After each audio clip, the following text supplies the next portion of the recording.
ஒரு முஸ்லிமை பொறுத்தவரை அவன் விரும்பியது நடக்காது.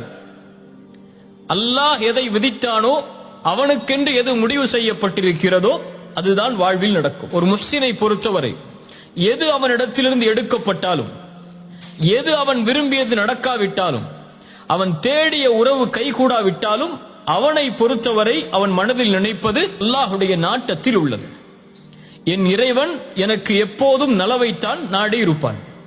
எனக்கு அநீதம் செய்பவன் இறைவன் அல்ல, எனக்கு நலவு செய்பவன் தான் என் இறைவன். என் தாய் எனக்கு கெடுதல் நினைக்க மாட்டாள், என் தந்தை எனக்கு கெடுதல் நினைக்க மாட்டாள், என்னை நேசிக்க கூடியவன் எனக்கு கெடுதல் நினைக்க மாட்டான்.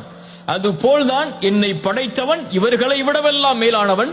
அவன் ஒருபோதும் எனக்கு கெடுதல் நினைத்திருக்க மாட்டான். அவன் நாடியது நடந்திருக்கிறது, நடப்பது எனக்கு நல்லது, நான் அதை விரும்பாவிட்டாலும் என்பதைத்தான் ஒரு முஃமின் தன்னுடைய வாழ்க்கையின் அடிப்படையாக கொண்டிருப்பான்.